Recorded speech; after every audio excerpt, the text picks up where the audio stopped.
Tu es candidat au municipal à Lyon et visiblement, le système, par peur j'imagine, fait tout pour t'empêcher d'en être. Oui, c'est d'ailleurs incroyable l'énergie que déploie le système pour empêcher des gens comme moi de se présenter aux élections. Et je pense que c'est un signal intéressant. Je dirais pour tous ceux qui pensent qu'on ne peut pas sortir du système. Je pense que manifestement, ce que craint le système, ce sont les candidats anti-système. Ce sont des gens comme moi qu'on ne peut pas acheter, qu'on n'a rien à foutre de l'argent, qui sont des idéalistes, qui se battent pour des idées, pour défendre des valeurs que leurs parents et grands-parents ont défendues au prix de leur sang, et qui s'engagent en politique finalement contre leur propre intérêt, puisque moi, mon intérêt aujourd'hui, ça serait d'être, j'allais dire, sur scène, profiter de cette relation merveilleuse que j'ai avec mon public, ou je suis à la retraite aujourd'hui, je suis un retraité heureux, je pourrais profiter de ce temps-là pour me reposer, pour passer plus de temps peut-être avec mes enfants qui sont au bout du monde. Non, moi je m'engage pour défendre les valeurs qui sont pour moi celles que doit défendre mon pays, que doit défendre mon peuple, pour défendre mon peuple contre les agressions qu'il subit, parce que comme le disait Émile Zola, je pense que c'est le rôle d'un artiste dans la société que de mettre sa notoriété au service d'une noble cause, et quelle plus noble cause aujourd'hui dans le pays de la liberté que de défendre la liberté, puisque la France, Francus en latin, signifie l'homme libre. La France, normalement, devrait être le pays de la liberté, et aujourd'hui, c'est un des pays qui, dans le monde, bafoue le plus les droits humains, à commencer par la liberté d'expression, qui est totalement bafouée en France. Et j'aimerais qu'on revienne tout à l'heure sur les derniers événements qui ont endeuillé la ville de Lyon, où je suis candidat encore, peut-être jusqu'à demain, en tout cas je le suis, ou après-demain. Non, c'est jusqu'à demain.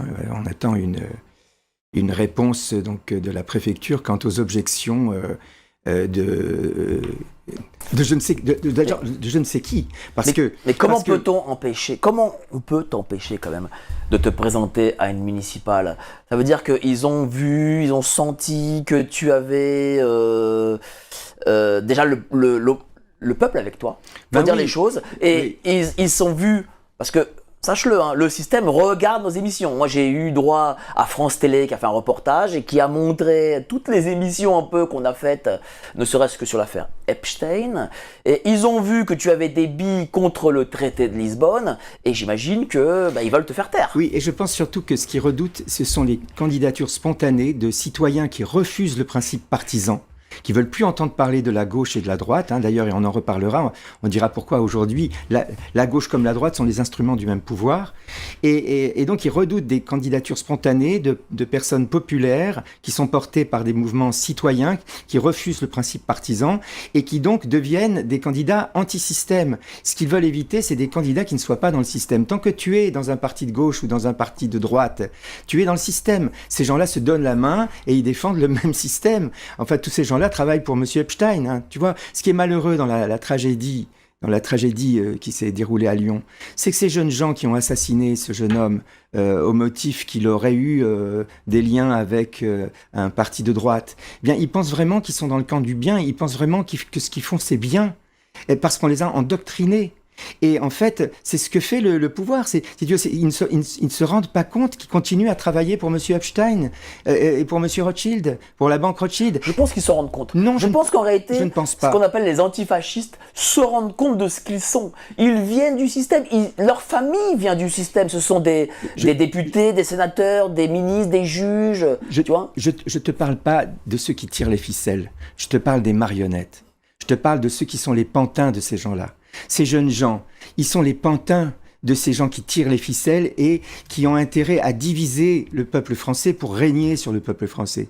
Donc, cette querelle qui est en train de renaître, mais qui est dépassée entre ce qu'on appelle abusivement aujourd'hui la gauche et abusivement ce qu'on appelle aujourd'hui la droite, puisque on confond tout, on mélange tous les concepts. Il faut regarder l'histoire, il faut apprendre l'histoire. Eh ben, ces conflits-là, ils sont mis en place dans une société pour diviser une société, pour régner sur elle.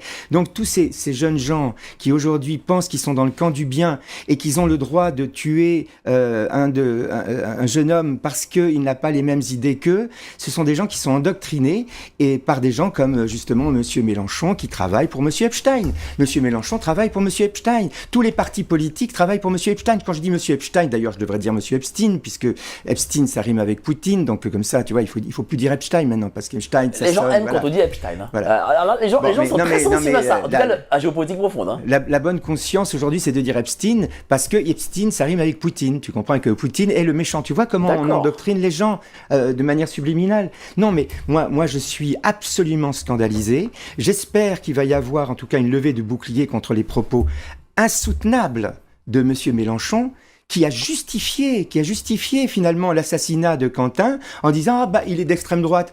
Entre parenthèses, c'est normal de tuer quelqu'un s'il est d'extrême droite. Et il a rendu hommage à sa garde prétorienne, qui est aujourd'hui formée pour faire preuve de violence contre des gens qui sont plutôt à droite et qui ne sont pas ce qu'on leur reproche d'être. Un peu d'histoire. D'où vient la violence? Est-ce que la violence, elle vient de l'extrême droite? Non, la violence, elle vient de l'extrême gauche. Et depuis la Révolution française, le terrorisme, il est à gauche du roi. Il n'est pas à droite. Ouais. Ceux qui ont décapité des gens par centaines, parce qu'ils ne partageaient pas les mêmes idées. Le Carrier, le bourreau de Nantes, qui n'arrivait plus à tuer les gens assez vite et qui les entassait dans des péniches enchaînées, qui coulaient les péniches pour les tuer plus vite. Le général Bruckner, qui écrivait des lettres à la Convention tous les jours pour raconter le nombre d'enfants et de femmes vendéennes qu'il avait fait exécuter en Vendée parce qu'il se révoltait contre le principe républicain. Cette république mais purulente, ce furoncle sur le visage de l'histoire de France, c'est la gauche depuis le début. Je veux dire, rappelons-nous la naissance les Vichy, le cartel des gauches, Pierre Laval, je veux dire l'internationale, section française de l'internationale ouvrière. On oublie la sympathie des communistes pour les nazis. On oublie comment est né le mouvement nazi, national-socialiste, encore la gauche. Vous savez, la naissance du parti nazi, ce sont des jeunes gens qui se rassemblaient pour boire des coups, pour refaire le monde avec des beaux idéaux de fraternité, etc. Mais bien sûr, il fallait trouver un ennemi. Alors l'ennemi, c'était les juifs. Et donc, quand on en voulait à un juif, on était un bon gars, puisque les juifs, c'était les méchants. Exactement comme aujourd'hui, quand on est d'extrême droite, on est le méchant, donc on a le droit de te tuer dans la rue. Mais c'est la gauche. Et aujourd'hui, on est en train de dire que la gauche qui tue les gens dans la rue, qui assassine les gens dans la rue, c'est le camp du bien, et que des gens, parce qu'ils disent coucou, il a fait le salut nazi, donc on a le droit de le tuer. C'est ce que dit Monsieur Mélenchon quand il dit il était d'extrême droite. Ça veut dire que Monsieur Mélenchon fait de l'incitation à la haine, justifie la haine et rend hommage à la haine. Monsieur Mélenchon aujourd'hui ne devrait plus avoir le droit de s'exprimer politiquement et son parti devrait être dissous parce que son parti crée ce qu'on appelle aujourd'hui non seulement un trouble immatériel à l'ordre public mais un trouble matériel à l'ordre public parce que lorsqu'on tue quelqu'un, c'est plus un trouble immatériel à l'ordre public. Je veux dire simplement quelque chose, si tu me permets. Vas-y. Et je vais essayer de ne pas m'échauffer. L'autre jour, je vois une émission de télévision par hasard. Et je vois Monsieur Nunez, aujourd'hui, qui a déjà sévi comme préfet de Paris, mais qui aujourd'hui sévit en tant que ministre de l'Intérieur. Et ce Monsieur Nunez, il dit à un moment donné à une journaliste qui ne s'en émeut absolument pas, il dit « Mon rôle, à moi, c'est d'empêcher Monsieur Dieudonné de monter sur scène. » Mon rôle... C'est son seul unique rôle, visiblement. Mon rôle, c'est d'empêcher Monsieur Dieudonné de monter sur scène. Alors, où il est, Nunez? Est-ce qu'il est là? Il est devant toi, il nous regarde là. Alors, il nous regarde, Nunez. Écoute-moi bien, Nunez. Ton rôle, c'est pas d'empêcher Monsieur Dieudonné de monter sur scène. Ton rôle, c'est pas de porter atteinte à la liberté d'expression. Ton rôle, c'est de faire en sorte que les rues françaises ne soient pas des coupes-gorges. Ton rôle, c'est de faire en sorte qu'il n'y ait pas des gens qui ont un parti politique en France et qui font l'apologie d'un meurtre dans la rue au nom de leurs idéaux. Ton rôle, c'est d'assurer la sécurité des Français. Ton rôle, c'est pas d'envoyer des policiers qui sont là pour assurer la sécurité des Français. Exterminer des cheptels de bovins en bonne santé en plus, au motif qu'ils risqueraient d'attraper une maladie qui n'est même pas dangereuse pour les êtres humains qui mangent de la viande ou qui boivent du lait. qui n'est même pas dangereuse pour les bovins qui l'attrapent puisqu'elle se soigne très bien, hein, et tu envoies des policiers par centaines briser la vie d'agriculteurs, massacrer des troupeaux de bœufs, tu envoies des dizaines et des dizaines de cars de police pour empêcher un artiste de monter sur scène. À Courbevoie, j'étais avec Dieudonné. À Courbevoie, j'ai compté 26 cars de police, 26 cars de police. Des dizaines de policiers en moto arriver devant un public, faire peur à ce public, pas obliger violemment les gens à partir alors qu'ils avaient payé leur place. Et ça, c'est pas un trouble à l'ordre public. Donc ton rôle à toi en tant qu'employé des Français et pas en tant que patron des Français. Ton rôle, Nunez, c'est pas de terroriser des gens à la sortie d'un spectacle. Ton rôle, c'est d'empêcher qu'il y ait des gens comme monsieur Mélenchon et son parti, là, aujourd'hui, qui fracassent et qui tuent des jeunes gens dans une ville comme Lyon et qui s'apprêtent encore à le faire. Ton rôle, c'est d'empêcher que ce genre de situation arrive. Ton rôle, c'est d'empêcher que des vieilles dames se fassent arracher leurs sacs dans la rue. C'est ça ton rôle. C'est pas d'empêcher des artistes de monter sur scène. Et toi, tu veux nous faire croire que t'es un ministre de l'Intérieur. T'es un ministre des postérieurs, voilà ce que t'es. Un ministre des postérieurs. Tellement tu as décidé de mettre à mal l'intégralité anale du peuple français. Tu es un ministre des postérieurs. T'es pas un ministre de l'Intérieur. Donc maintenant, tu vas faire ton travail. Et maintenant, tu vas faire en sorte que ce parti n'ait plus le droit de semer la haine dans notre pays et de menacer la vie des candidats, de menacer la vie des gens avec des propos qui sont insoutenables. Est-ce que tu peux entendre ce que je te dis? Et est-ce que tu peux faire ton boulot? Tu vas faire quoi? Tu vas venir m'arrêter maintenant? Hein? Tu vas aussi m'obliger à me taire? Personne jamais m'obligera à me taire. Ok? Personne! Donc maintenant, je te le dis, j'en ai assez. J'en ai assez de voir ce que je vois. J'en ai assez de voir la violence qui règne dans ce pays. J'en ai assez qu'on appelle troubles immatériels à l'ordre public sans effet. Hein? Des blagues que raconte un artiste sur scène qui est obligé de faire du théâtre clandestin avec son bus pour échapper à des flics qui le poursuivent, qui n'ont pas envie de faire ça. Aucun policier a envie de faire ça. Aucun policier a envie de tuer des vaches. Aucun policier a envie d'estropier des gens comme tu le fais faire dans les manifestations, comme ton patron le fait faire depuis qu'il est patron de gens comme toi en France, en balançant des grenades, des encerclements sur des civils français désarmés, innocents, qui manifestent, qui exécutent un droit citoyen qui est qui est sacré, qui est le droit de manifestation. Et toi, t'envoies des flics avec des armes létales pour les éborgner, pour les estropier, pour leur faire peur, pour surtout qu'ils ne manifestent plus, qu'ils ne contestent plus la loi du plus fort, la loi de ce régime liberticide qui opprime notre pays. Alors moi je te dis maintenant, ministre des postérieurs, tu vas faire ton boulot. Et tu vas faire en sorte que monsieur Mélenchon n'ait plus le droit de citer dans le débat politique en France. Et s'il le faut, j'entamerai des procédures pour ce faire. Et j'entamerai des procédures devant le Conseil d'État. J'entamerai des procédures devant devant le monde entier s'il le faut, devant la justice internationale. Mais on laissera plus des gens qui prétendent aujourd'hui gouverner la France inciter à la haine et manipuler des pauvres jeunes gens qui croient faire le bien et qui ensuite vont s'entretuer dans la rue pour obéir aux ordres de monsieur Epstein, ton patron. Merci à toi, cher Francis. Tu as totalement raison et je soutiens vraiment ton appel. Là, on va venir. Je voulais pas m'énerver. C'est pas grave, il faut s'énerver, c'est très bon pour la santé. Parfois. J'en peux plus. J'en peux plus de voir, pardonne-moi, je n'en peux plus. J'ai envie de dire aux gens, écoutez-moi, vous voyez, là, en ce moment, ils sont en train d'organiser les choses et de magouiller juridiquement pour que j'ai pas le droit de me présenter. Donc, il y a de fortes chances que je puisse pas me présenter, même si je suis dans mon droit. Hein. Dans mon droit, je suis dans mon droit. Ils m'ont sorti du chapeau un jugement qui ne m'a jamais été notifié. Donc, en droit, si un jugement n'est pas notifié, il n'est pas exécutoire. C'est du droit élémentaire. Il n'y a pas besoin d'avoir fait des études de droit pour le savoir. Donc, ils m'ont sorti du chapeau un jugement dont j'ai la preuve matérielle, qui ne m'a jamais été notifié, donc il n'est pas exécutoire.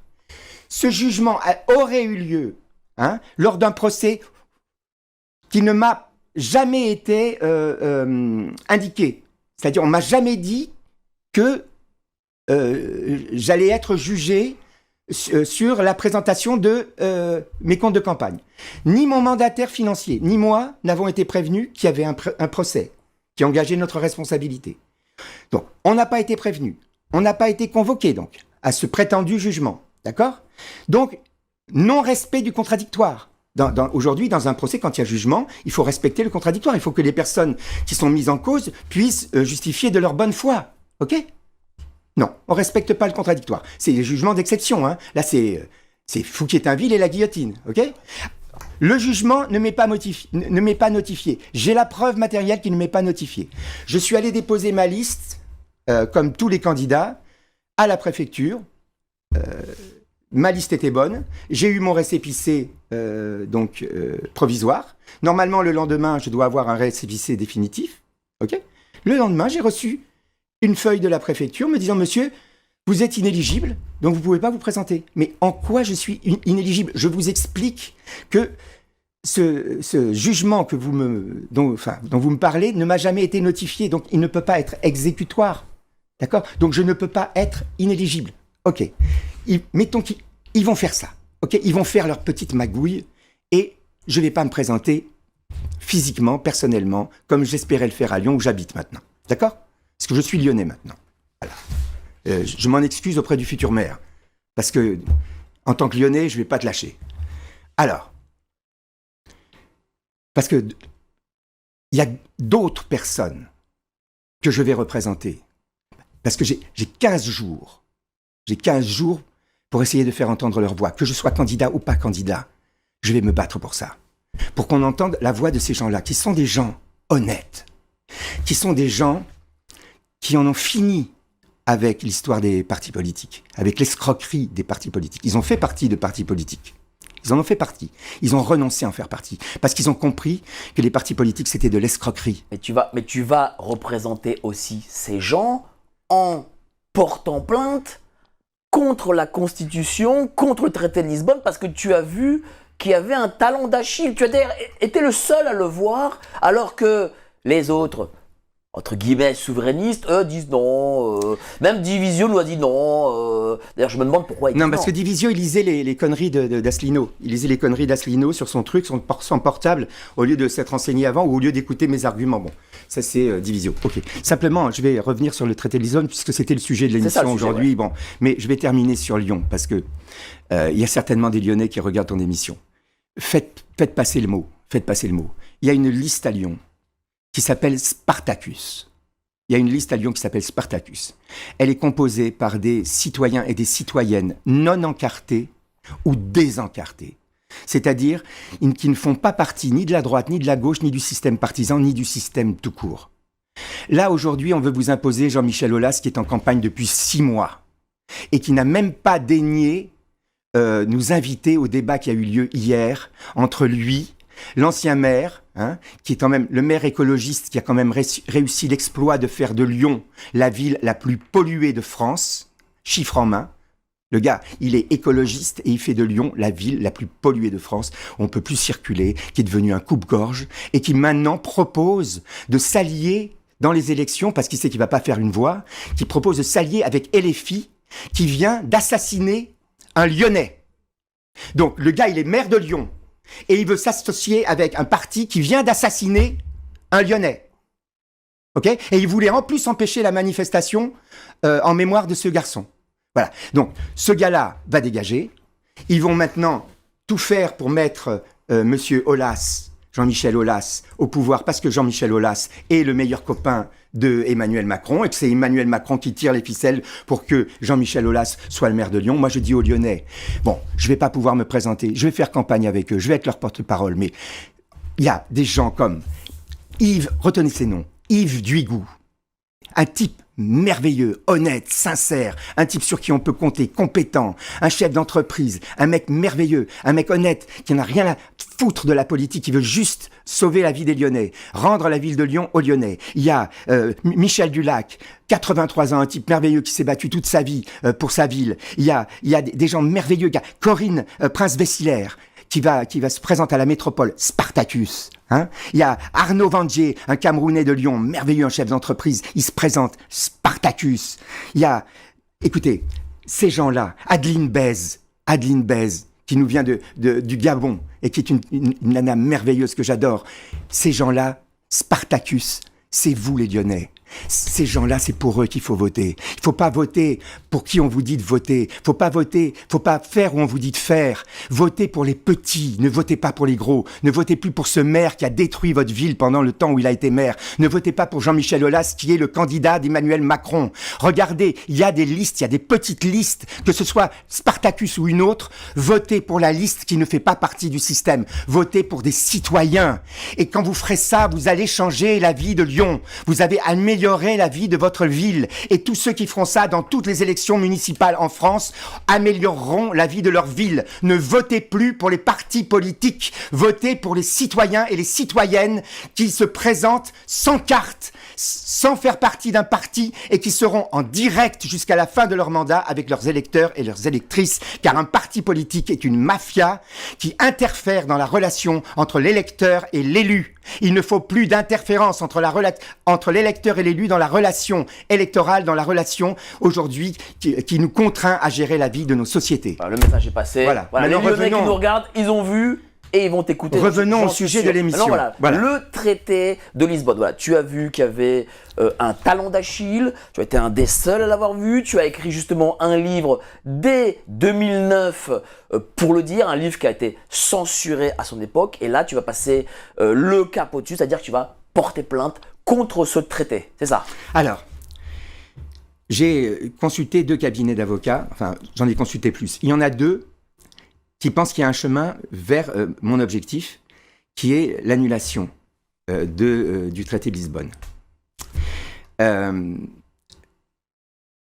vais parler des motivations après et de ce qui me fait penser qu'on peut y arriver, et comment et pourquoi, parce qu'effectivement, j'en parlais avec Étienne Chouard, le problème de mes arguments, c'est pas mes arguments eux-mêmes. Mes arguments, ils se défendent en droit. Le problème, c'est plutôt un problème de juridiction. Sur quoi on va? Sur quelle juridiction on va?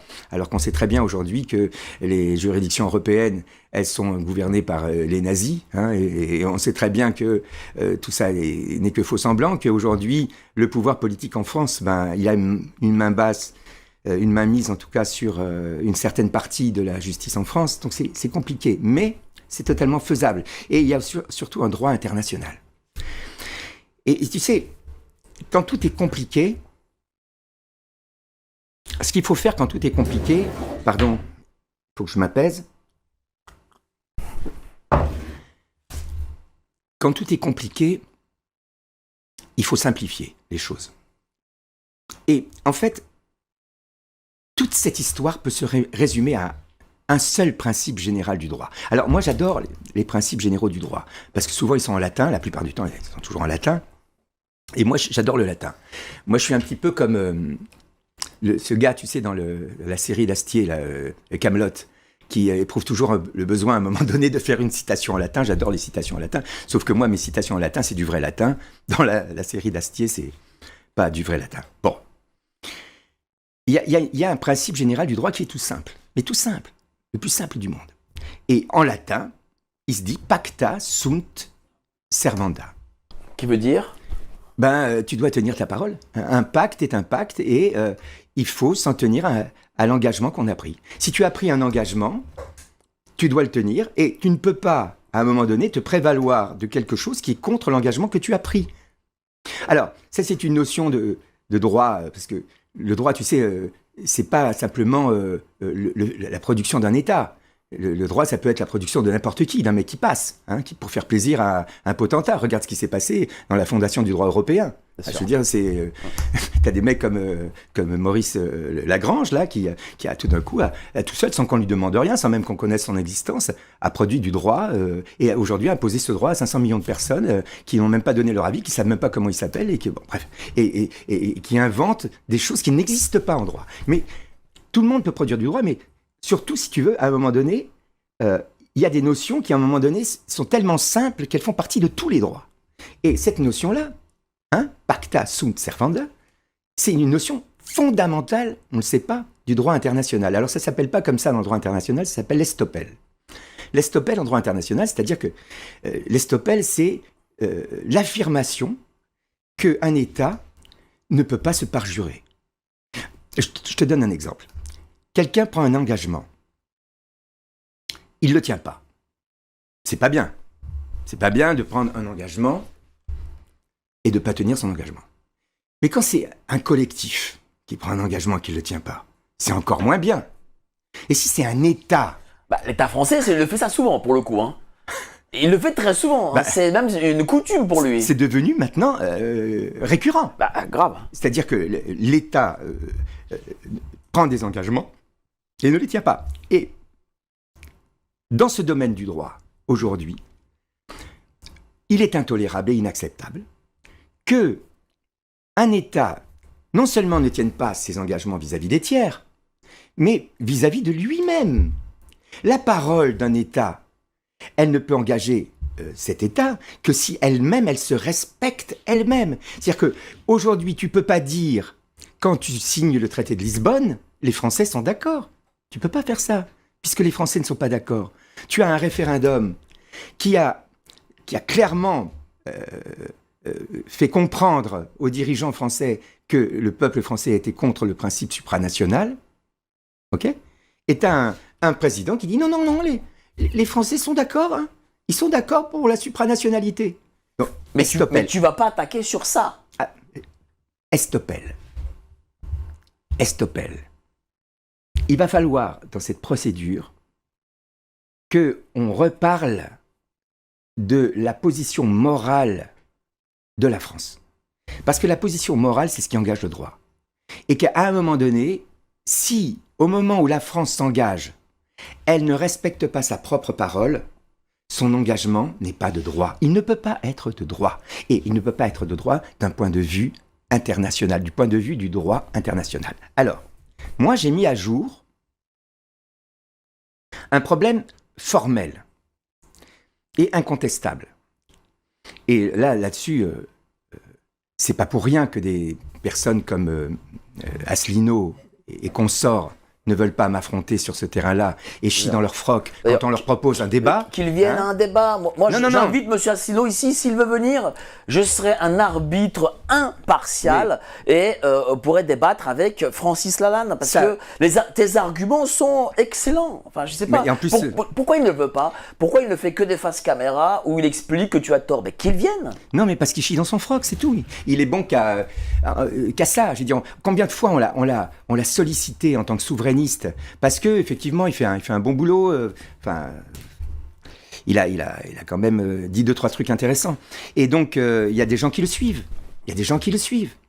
Mais il n'y a pas moyen de l'amener à agir collectivement. Il n'y a pas moyen de faire en sorte qu'il considère que les autres peuvent avoir raison, que lui peut avoir tort, que lui peut ignorer quelque chose. C'est quelqu'un qui veut nous imposer le culte de sa personnalité et qui pense que l'avenir de la France est en orbite autour de son nombril. Ces gens-là, on ne peut pas travailler avec ces gens-là. Mais moi, je m'adresse aux autres. Il y a des gens formidables, hein, dans le monde souverainiste, hein, des gens comme, par exemple, comme Philippe Murer, par exemple, c'est des gens avec qui tu peux parler, qui t'écoutent, qui te posent des questions, qui répondent, qui disent « Ouais, c'est vrai, pourquoi pas ?» Tu vois, des gens comme ça. Philippot, je ne sais plus.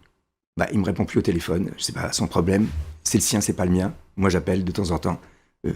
Mais il y a un moment, si tu veux, où il faut plus s'adresser ni à Philippot, ni à Asselineau, ni à qui que ce soit, qui dirige, tu vois, qui se positionne en Deus ex machina, tu vois, en homme providentiel. Ces gens ont pris le monopole sur le Frexit, le souverainisme, etc. C'est ça, c'est à eux, c'est leur business, etc. Moi, franchement, ces gens ne m'intéressent plus parce que ces gens empêchent finalement l'action politique de se développer comme elle doit se développer en France. Moi, je m'adresse à tous les gens qui sont finalement dans cette mouvance-là, qui font partie du mouvement de Florian, qui font partie du mouvement d'Asselineau, qui sont des vrais souverainistes, qui voudraient qu'on en découdre. Il faudrait vraiment qu'on puisse en découdre et à qui je dis qu'il faut s'unir. On est une force en France. Si on arrivait à se rassembler, on pourrait avoir un impact électoral. Et moi, je leur dis, aujourd'hui, aidez-moi à financer cette procédure. Parce que, voilà, qu'est-ce que tu ferais ? C'est-à-dire que d'abord, tu prendras des avocats, évidemment, mais tu irais sur quel type de tribunal ? Comment ça se passerait ? Alors, c'est à l'étude. Donc, pour l'instant, moi, j'ai engagé mon argent personnel, parce qu'un cabinet d'avocats... il y en a 2 en ce moment qui sont intéressés, un cabinet anglais et un cabinet français.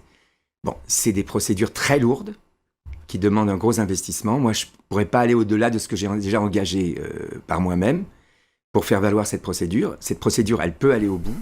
Elle doit aller au bout. C'est une procédure qui doit se dérouler sur plusieurs théâtres d'opération, à la fois sur un théâtre national, sur un théâtre international. C'est une procédure assez compliquée, mais moi, je ne peux plus la financer. Donc, moi, j'ai ouvert une cagnotte. Une cagnotte. Alors, on peut la montrer ? Il faut la montrer.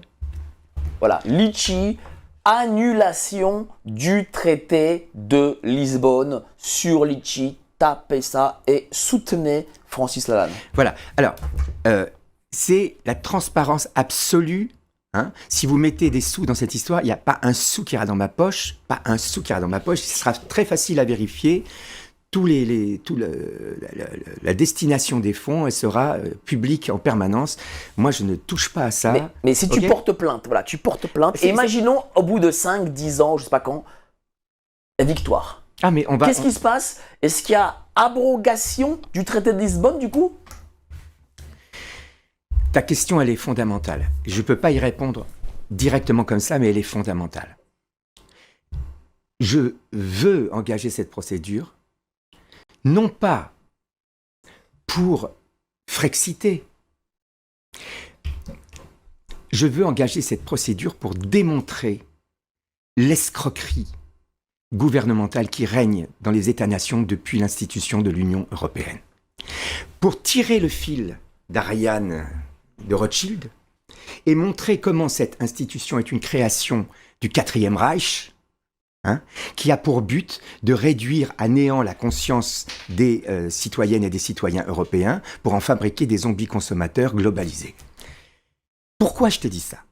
Parce qu'en réalité, si tu regardes l'Union européenne telle qu'elle est construite, c'est-à-dire par des juristes à qui on n'a rien demandé, qui aujourd'hui ont pondu des textes qui n'ont aucune valeur juridique et qui sont des textes qui sont contraires aux principes élémentaires édictés par l'Union européenne, donc qui n'ont aucune valeur sur le plan justement du pacta sunt servanda, qui sont pas défendables puisqu'ils contredisent les objectifs philosophiques, moraux et de l'Union européenne, et financiers, économiques, etc. Donc aujourd'hui, si tu veux, cette construction-là ne fonctionne pas en tant que structure politique réelle, mais en tant que structure politique inventée, utilisée par les gouvernants des États-nations pour faire croire au peuple qu'ils sont contraints par des accords avec une structure étrangère à imposer telle ou telle loi à leurs administrés, à leurs concitoyens. Il n'y a à l'heure actuelle en Union européenne, malgré ce que voulait Hallstein, c'est-à-dire une constitution qui garantisse la supranationalité du système fédéral qui était prévu au tout début de la constitution de l'Europe par Jean Monnet et ses copains nazis et américains de la CIA, eh bien, il n'y a absolument rien, aucun moyen pour les structures politiques et juridiques de l'Union européenne de contraindre aujourd'hui des États-nations à appliquer une directive. Il n'y en a pas. Attends. Là, ce que tu dis, c'est de l'inédit, ça. Parce qu'on nous dit constamment, oui, mais lorsque l'on veut faire quelque chose, on doit avoir la permission de l'Union européenne, sinon on ne peut pas le faire, sinon ceci, cela, et on ne peut rien faire tant qu'on n'est pas sorti totalement de l'Union européenne. C'est faux! C'est faux. Je le dis, c'est faux. Ça, si tu veux, c'est le business des gens comme Asselineau qui ont bouffé, qui ont été des gamellards du système actuel jusqu'à 50 balais et qui après, quand ils n'ont pas eu ce qu'ils voulaient, les postes qu'ils ont volés, bon, ils se sont fait leur petit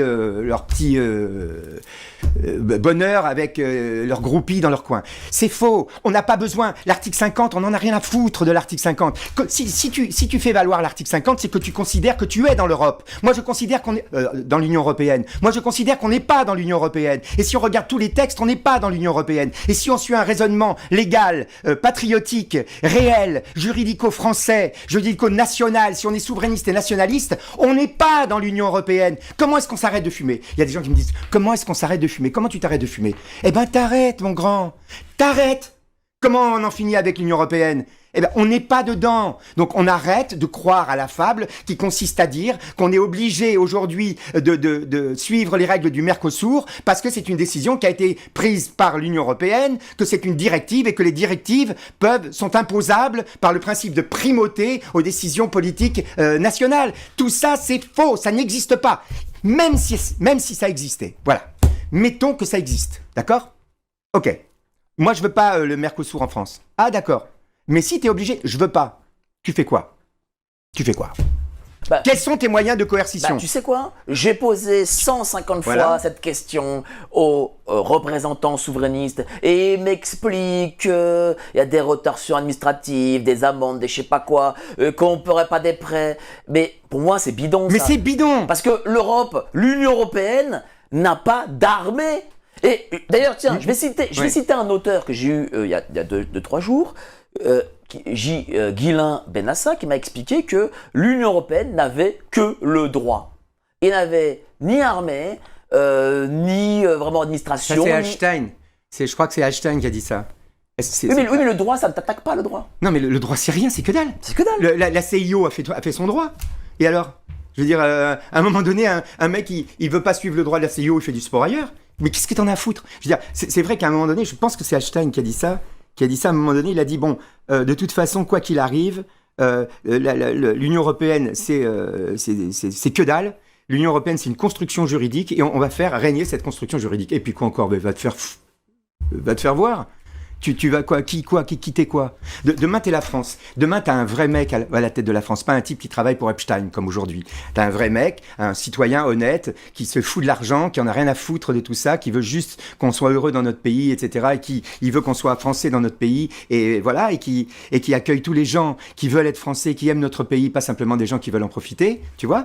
Et ben, à partir de ce moment-là, le gars, il dit, mais attends, ton Mercosur, tu te le gardes, nous, on a des vaches chez nous, va manger nos vaches. Tes vaches brésiliennes, tu les gardes, elles sont pourries en plus parce que tu les as empoisonnées, etc. Francis, qu'est-ce que je suis content que tu dises ça et que les gens sont témoins. On avait dans ce pays des rois de France ou un empereur qui lançait des armées, qui gagnait des guerres, et on a aujourd'hui une technocratie administration française et des politiques français qui ont peur d'autres technocrates et d'autres politiques français. Mais t'as vu quand même la déchéance. C'est pas qu'ils ont peur. C'est que quoi? C'est qu'ils sont payés, ils sont corrompus? C'est qu'ils ne sont plus français. Ils ne sont plus français. Macron, il s'en fout de la France. Il a toujours dit qu'il détestait la France. En plus, on peut tout dire sur lui, mais franchement, à part pendant ses campagnes électorales, ses premières, où il a avancé masqué, là maintenant il avance plus masqué. Il a dit, je vous déteste. Non, ces gens-là ne sont plus français. Ils ne sont plus français. Venant de lui, on comprend. Non, mais venant de gens qui théoriquement sont de ton camp ou du mien, parce que c'est l'argument de nos camps. Hein. Ils ne sont pas de ton camp ou du mien. Enfin, théoriquement. Mais théoriquement, ils n'y sont pas en réalité, tous ces gens-là. C'est pour ça qu'il faut arrêter avec les partis politiques. Quand tu t'appelles l'UPR et que tu as le mot République dans ton nom... En plus. Comment est-ce que tu peux prétendre aller à l'encontre d'un système en reprenant l'argument absolu de ce système? On sait très bien que tout ce que dit la République, c'est le contraire de ce qu'elle fait depuis qu'elle existe. Donc, comment tu peux te prétendre anti-système et avoir dans ton logo le mot République? Moi, dans tous mes discours, quand je fais de la politique, je dis vive la France, abat la République. Parce que la République, ça a été le cancer de la France. Jamais aucun roi de France n'a eu les pouvoirs d'un souverain de la 5e République. Jamais. Donc, aujourd'hui, je te le dis, l'Union européenne ou rien en réalité. S'il y a un chef d'État honnête et qui n'est pas à la solde d'un parti qui lui-même est à la solde de monsieur Epstein, j'aurais dû dire aussi Alstein aussi parce que ça rime avec Poutine et Poutine est le méchant, n'est-ce pas? Donc, si demain on a en France un chef d'État, quelqu'un qui n'est pas l'émanation des partis politiques mais du peuple, un citoyen qui vraiment n'a de compte à rendre qu'à ses électeurs et à ses électrices, on n'a plus de problème avec l'Union européenne. On fait ce qu'on veut. Les directives européennes, on n'est pas obligé de les appliquer. D'ailleurs, il n'y a même pas 30% des directives européennes qui sont appliquées par les États-nations. Demande aux Hongrois ce qu'ils en ont à faire des directives de l'Union européenne. Tu vois? Je veux dire, en réalité, tout ça, c'est du cirque. C'est bidon, tout ça. c'est bidon. C'est-à-dire que tout ça, c'est un narratif, tu vois. C'est-à-dire que c'est quoi? C'est une volonté de ceux qui représentent la dissidence, entre guillemets, d'expliquer qu'il y a un gros Moloch au sein de Bruxelles et qu'il faut leur donner de l'argent pour qu'ils aillent, soi-disant... Exactement. C'est leur fonds de commerce. Et moi, ça me fait mal au cœur de voir des militants sincères qui se laissent avoir par le discours de l'un ou de l'autre.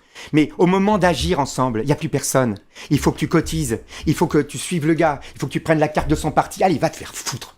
Maintenant, qu'est-ce qu'on fait pour sauver la France? Qu'est-ce qu'on en a à foutre de toi, de ton parti, de ton nombril? Qu'est-ce qu'on en a à foutre? Aujourd'hui, il faut des Français. Tu sais ce qui manque en France aujourd'hui? C'est des Français qui s'unissent en dehors des structures partisanes.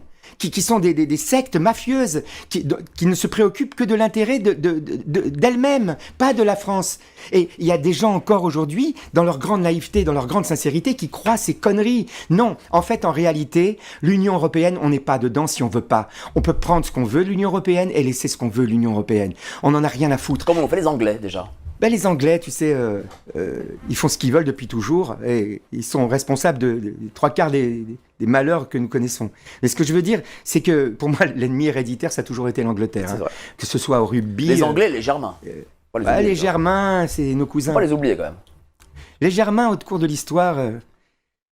si, oui, c'est vrai. C'est vrai que c'est la cavalerie germaine qui met à mal Vercingétorix à Alésia alors qu'il est en train de gagner contre César et que il se retourne contre Vercingétorix. C'est vrai que les Germains, on les retrouve en tant que tribu dans l'histoire. Il y avait un conflit entre les Francs et les Germains. Bon, c'est vrai. Mais notre ennemi héréditaire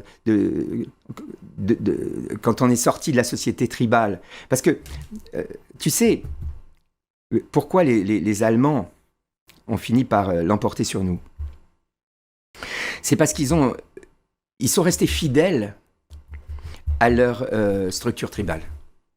Tu vois, le système fédéral allemand n'est jamais qu'un avatar de la structure élémentaire tribale des populations germaines. Parce que c'est vrai que la République Weimar, ça a été un moment... C'est le Saint-Empire germanique toujours? Il n'y a jamais vraiment eu d'empire germanique. Il y a eu une sorte